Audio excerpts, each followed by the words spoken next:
Abra sua Bíblia, Evangelho de João, capítulo 2. Nós vamos ler do versículo 13 até o versículo 17. Quando já estava chegando a Páscoa, Jesus subiu a Jerusalém. No pátio do templo viu alguns vendendo bois, ovelhas e pombas, e todos assentados diante de mesas, trocando dinheiro. Então ele fez um chicote de cordas e expulsou todos do templo, bem como as ovelhas e os bois. Espalhou as moedas dos cambistas e virou as suas mesas. Aos que vendiam pombas, Jesus disse: tirem estas coisas daqui. Parem de fazer da casa de meu pai um mercado. Os seus discípulos lembraram-se que está escrito: o zelo pela sua casa me consumirá. A questão é, por quê? Por que Jesus virou a mesa? Esse é um dos eventos do Novo Testamento mais conhecidos, porque eu não sei se você sabe, quando dá bochicho, dá fofoca, se espalha e todo mundo guarda.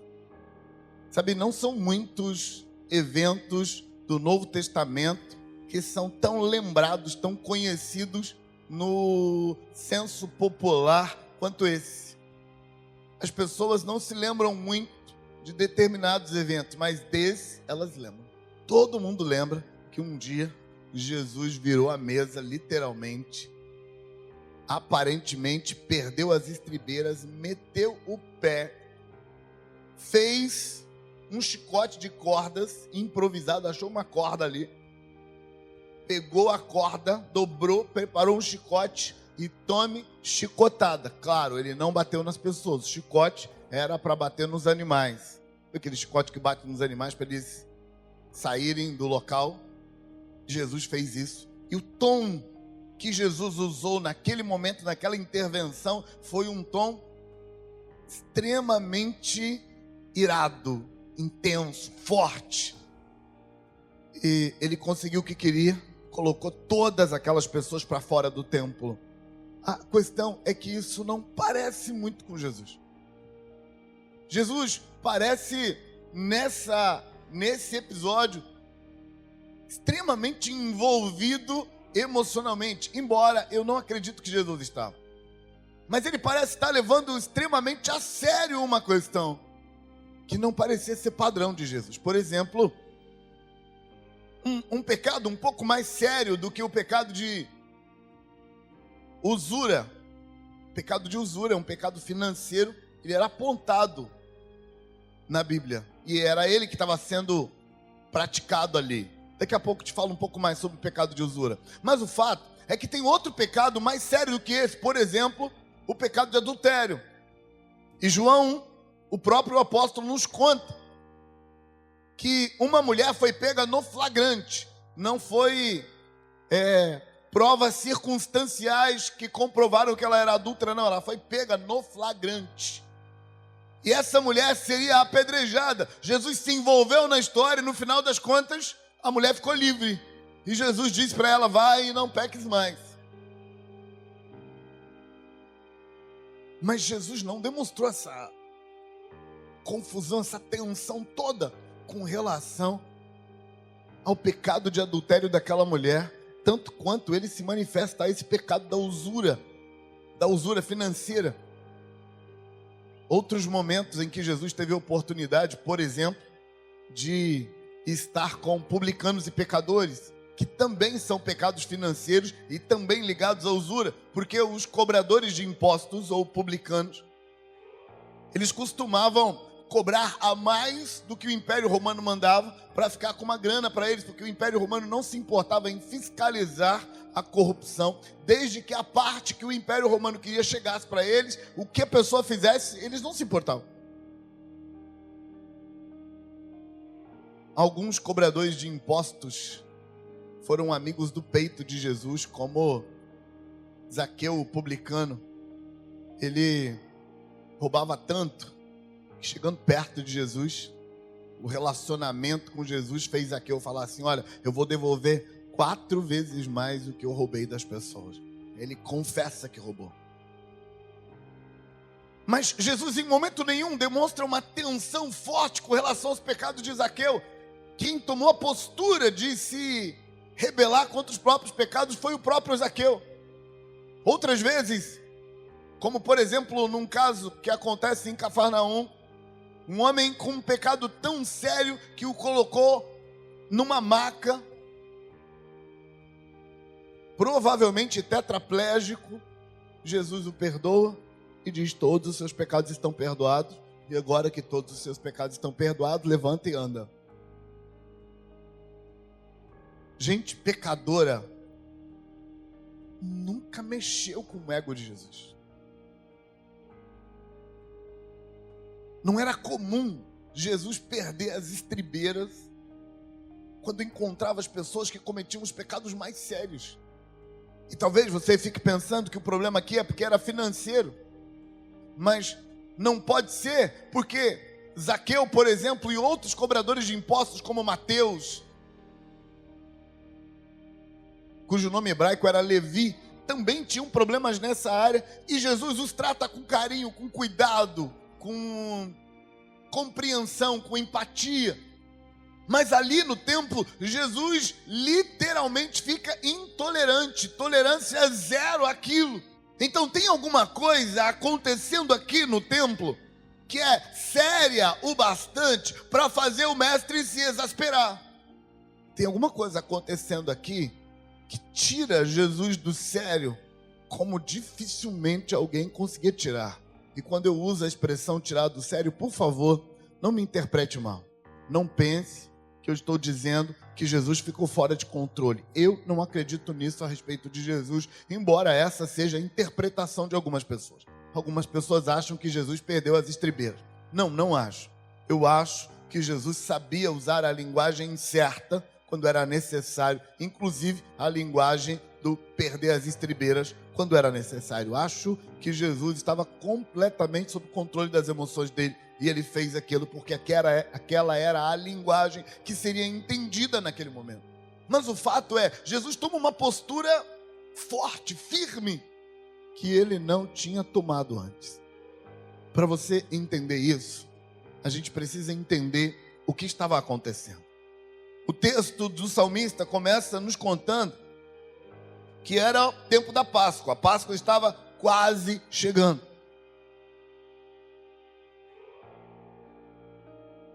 Eu tive a oportunidade de participar de uma das festas bíblicas uma vez na vida em Jerusalém. Eu estive na festa dos tabernáculos lá. Naquela ocasião, eu tive uma experiência assustadora. Eu tentava sair de dentro da cidade velha para fora dos muros da cidade, e eu peguei o caminho da porta de Damasco. E faltando mais ou menos uns 300 metros para alcançar o portão de Damasco, eu me vi dentro de um engarrafamento de gente. As ruas apertadinhas se aglomeraram e as pessoas começaram a se acotovelar, todo mundo indo na direção do portão de Damasco, e o portãozinho de Damasco longe que ficou naquele dia. Naquele dia eu agradeci a Deus por uma coisa: eu estava sozinho, não estava com a minha esposa, eu não estava com nenhum filho, porque administrar uma esposa e um filho naquela confusão ali ia ser muito difícil. Graças a Deus eu estava sozinho, não dava para relaxar e seguir o fluxo e deixar aquele engarrafamento de gente chegar no portão. E dei muito graças a Deus porque não tenho claustrofobia e porque cheguei no portão de Damasco rapidamente e pude respirar em paz. Eu estou te contando dessa experiência para ajudar você a entender como que nas festas bíblicas em Jerusalém tem um ajuntamento enorme de pessoas. E não é só no nosso tempo, em todos os tempos, desde que Jerusalém se tornou o lugar do templo sagrado, nas festas bíblicas vem gente de todos os lugares do mundo para Jerusalém, para festejar ali. E quando eu falo de todos os lugares do mundo, eu não estou exagerando. é de todos os lugares do mundo mesmo. Vai gente para Jerusalém para festejar nas festas. E Jesus está dizendo que estava perto da festa da Páscoa. De todas as festas, a Páscoa é a festa. Então, se eu peguei um aglomerado de gente na festa dos tabernáculos, eu estou imaginando como deve ser na Páscoa.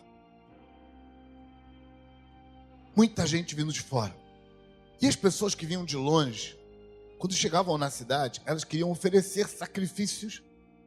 E muitas dessas pessoas vinham de longe, trazendo o seu animalzinho, o seu cordeirinho, ou o seu pombinho na gaiola, para chegar em Jerusalém e fazer um sacrifício.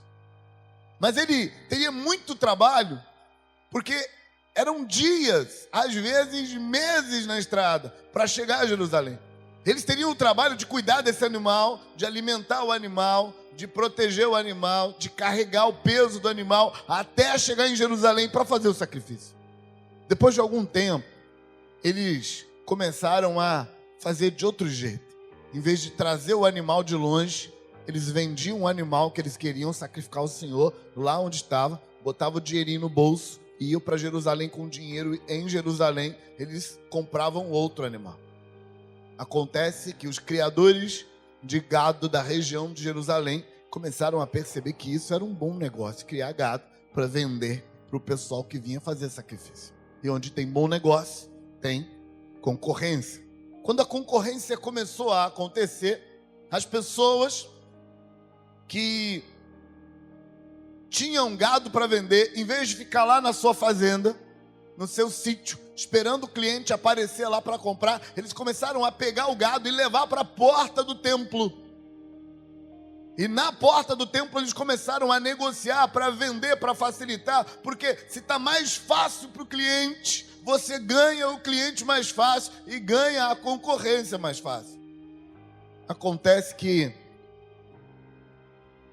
quanto mais cliente tem, mais cria uma sensação de usura, de necessidade de lucro, de necessidade de levar vantagem sobre o outro, e mais aumenta o preço dos animais na porta do templo. E algumas pessoas não conseguiam, com o dinheiro que ela trouxe, comprar o seu animalzinho, e passavam a não conseguir mais fazer o seu sacrifício.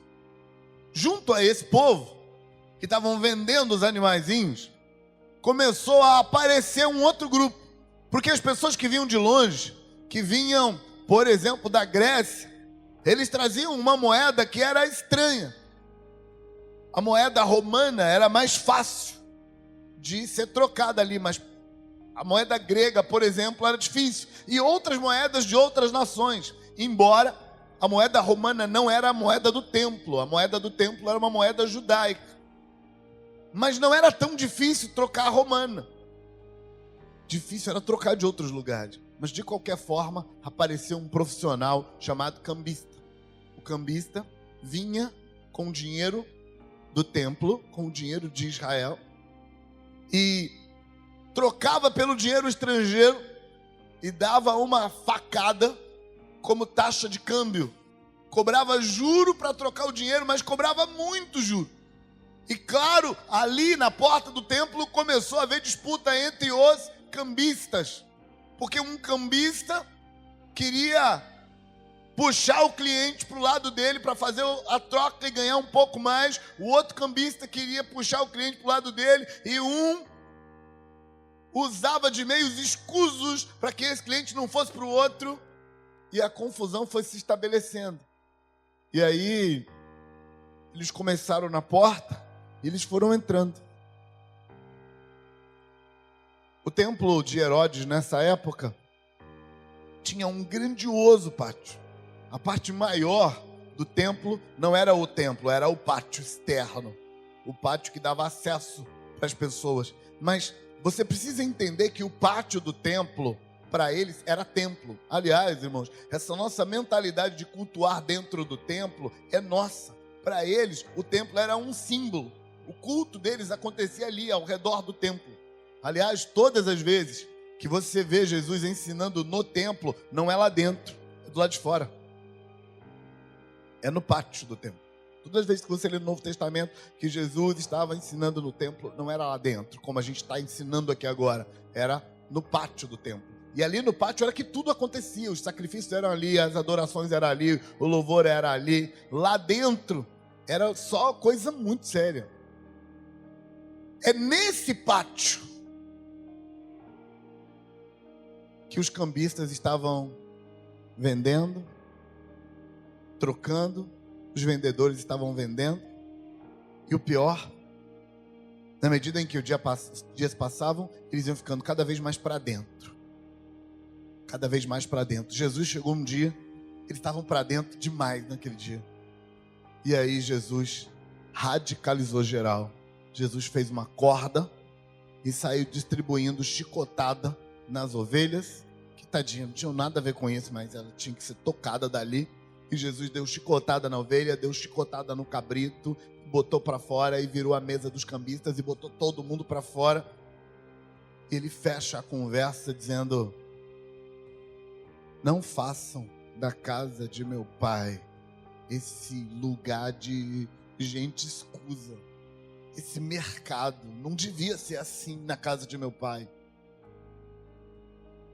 Os discípulos ficaram preocupados com isso, e eu entendo que eles ficaram preocupados, porque no versículo 17, João, o escritor do livro de João, diz assim: seus discípulos lembraram-se de estar escrito: o zelo pela sua casa me consumirá. Esse texto, colocado por João, que eu entendo que João aqui se apressa a defender Jesus, porque ele está realmente contando um episódio chato, estranho.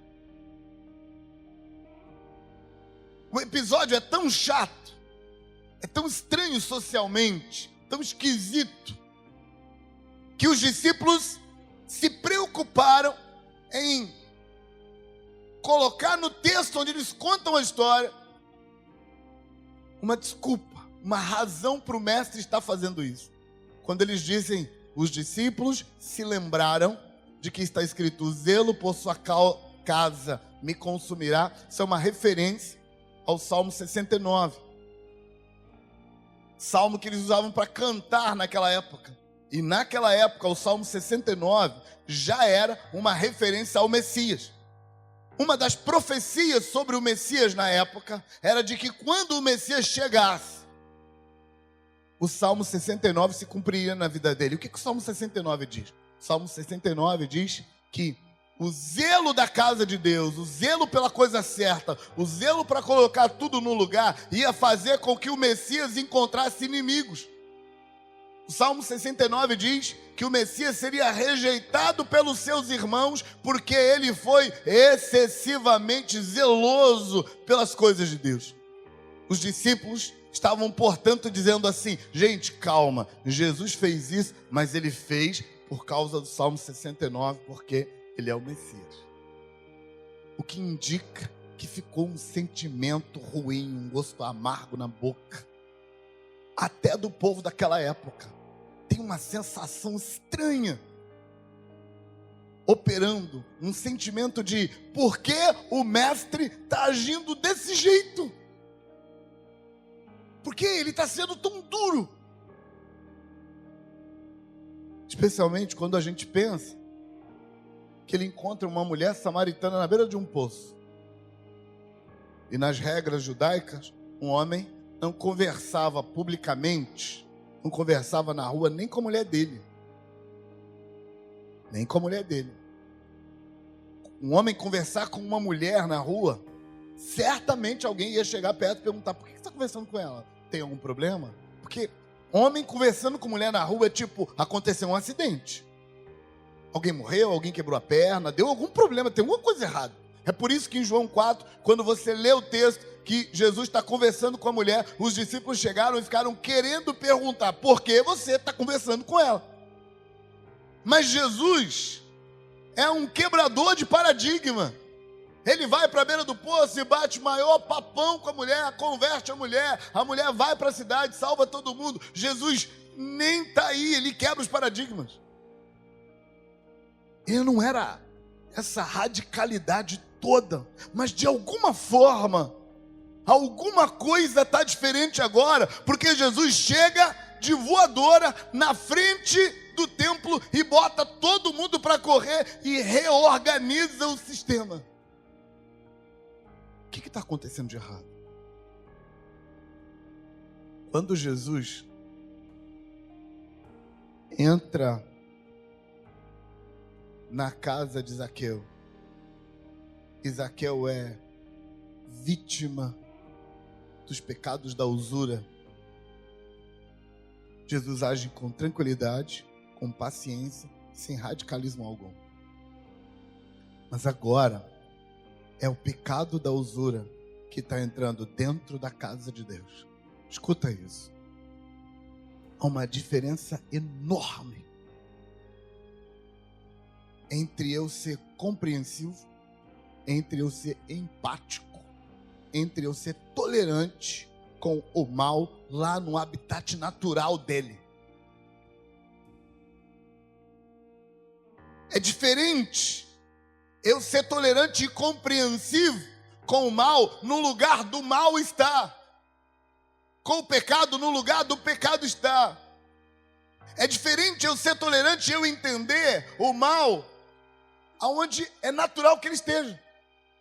Jesus se mostra totalmente intolerante quando esse mal que está lá no habitat dele começa a entrar no habitat da luz. Aí a coisa toda complica e vira uma confusão muito grande, e Jesus parece não aceitar isso. Mas por que Jesus não aceita isso? Porque o templo é símbolo da sua relação com Deus. E isso não pode ser negociado. Sabe, no Novo Testamento, o apóstolo Paulo diz que você é o templo de Deus. Paulo diz aos Coríntios: não sabeis que vocês são o templo de Deus? E que você não pode contaminar o templo de Deus. O templo de Deus é você. E sabe, o sentido dessa ideia de o templo ser contaminado e Jesus não tolerar isso tem a ver com uma coisa: o mal está no meu caminho, o pecado está no meu caminho, o erro está no meu caminho, o valor errado está no meu caminho, e eu tropeçar nele e ele controlar meu sistema. Outra coisa é eu flertar com a ideia, é eu flertar com a crença, é eu aceitar que isso é assim mesmo. Isso é perigoso demais. Era sobre isso que Jesus estava falando quando Jesus disse: se a sua mão direita te faz tropeçar, corta ela. Porque é melhor você entrar na vida faltando uma mão do que com as duas mãos você se perder para a eternidade toda. Se o seu olho direito te faz tropeçar, arranca-o e lança-o de ti. Porque é melhor você entrar na vida faltando um olho do que com os dois olhos você se perder eternamente. Fica tranquilo, porque eu já li algumas reportagens sobre seitas que incentivavam as pessoas a cortar a mão e arrancar o olho. Fique em paz, não vou incentivar vocês a cortar a mão e arrancar o olho, porque Jesus está usando linguagem metafórica. É linguagem simbólica aqui. Então fica tranquilo, não precisa cortar a mão, mantém sua mão em paz aí. Teve gente que já ficou com a mão formigando aí, preocupado. Não precisa cortar a mão. Jesus está usando uma linguagem figurada para falar sobre radicalismo. Ser radical quando o que está em jogo é seu templo, quando o que está em jogo é sua relação com Deus. Nessa área, se o que está em jogo é seu relacionamento com Deus, se o que está em jogo é sua vida eterna, não dá para brincar. Sabe, tem que respirar fundo, fazer cara feia e cair para dentro. Jogar para longe, meter o pé como Jesus faz. Jesus faz o chicote e bate e briga e faz cara feia e faz qualquer negócio para não negociar os valores, quando o que está em jogo é minha relação com o Altíssimo.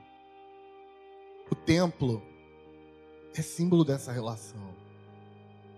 Templo é o lugar aonde você vai para buscar Deus. Templo é o lugar aonde você se relaciona com Ele. E Jesus está dizendo, se você deixar isso ser contaminado, você se perde. Essa é a questão mais importante da sua vida. Eu ouvi um pastor pregando uma vez, e ele disse que a primeira coisa mais importante da vida é quem é o seu Deus. A segunda coisa mais importante da vida é quem é a sua esposa ou o seu marido. E a terceira coisa mais importante da vida é qual é o seu time de futebol. E eu fiquei pensando, de onde que ele tirou a terceira? Mas a primeira e a segunda eu concordo. A coisa mais importante da sua vida é quem é seu Deus. E sabe por quê? Porque isso define sua eternidade. Mas a efemeridade da vida, essa vida passageira, e essa necessidade que as pessoas têm de, nesse pingo de tempo que ele tem de vida, construir uma vida de prazer, faz com que o indivíduo esqueça, como aquele povo que estava ali na beira do templo. Eles estavam se esquecendo de o que eles estavam contaminando. Gente, não tem a ver com o templo. Jesus não gastava energia com essas coisas. Não tem a ver com o lugar. Tem a ver com o que aquilo representa. O templo representa sua relação com Deus. E ela estava sendo levemente, progressivamente, vagarosamente invadida. Pouco a pouco, aquelas pessoas estavam deixando o mal entrar no lugar mais sagrado da vida. A vida deles. Jesus não tinha problema nenhum de tolerar os pecados de Zaqueu. Jesus não tinha problema nenhum de tolerar os adultérios da mulher adúltera ou da mulher samaritana. Jesus não tinha problema nenhum de entrar no templo do tanque de Betesda, porque eu acho que aquele pavilhão do tanque de Betesda era um templo pagão. Jesus não tinha problema nenhum de entrar ali, dificuldade nenhuma. Então, não é legalismo que está em jogo. O que está em jogo é necessidade de ser radical com aquilo que importa. E por que essa palavra é importante para mim e para você nesse tempo? Porque nós estamos vivendo um tempo, irmãos, onde todo mundo está negociando.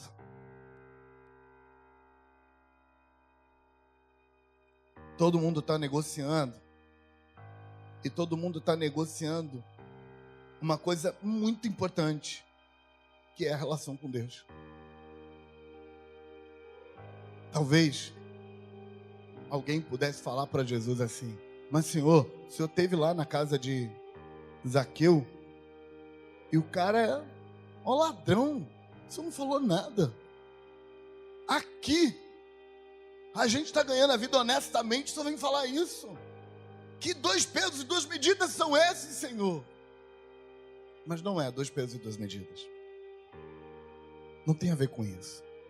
Tem a ver com sua crença, sua fé está em risco. Sabe o que isso significa?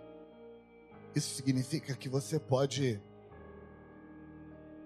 negociar até que o que esteja em risco é quem é seu Deus. Até que sua relação com seu Deus esteja correndo risco. Nessa hora, chegou a hora de ser radical. Radical mesmo. O que é que está colocando o relacionamento com seu Deus em risco? Corta, arranca, joga fora, desfaz, perde, abandona, deixa para lá. Pastor, mas é meu melhor amigo. Está destruindo sua relação com seu Deus? Eu não estou falando da sua religião, não. Estou falando do seu relacionamento com o seu Deus. Está destruindo? Não tem amigo. Escuta isso. Não tem amigo que vale sua relação com o seu Deus. Não tem. Não, eu tenho um trabalho, um negócio, um bem que está afastando minha vida da minha relação com Deus. Não vale. Não vale, não vale, não vale. É isso que Jesus quer dizer quando ele diz: se a sua mão direita te faz tropeçar, corta ela. Gente, isso não tem a ver com legalismo. Não tem a ver. Não tem a ver com lei. Tem a ver com sua relação com o seu Deus. Está te afastando dele? Joga isso fora. Mas pastor, tem valor demais para mim. Jesus falando disso, ele disse: do que adianta o homem ganhar o mundo inteiro e perder a sua alma? Ou, depois que ele perder a sua alma, o que ele dará em troca da sua alma? É disso que Jesus está falando. E é por isso, precisamente por isso, que Jesus chega na porta do templo e age de forma radical. Sabe o radicalismo que Jesus usa ali na porta do templo? Jesus está te desafiando a usar o mesmo radicalismo na porta do seu templo. Como diz o apóstolo Paulo: ou não sabeis vós que sois templo de Deus e que o Espírito de Deus habita em vós?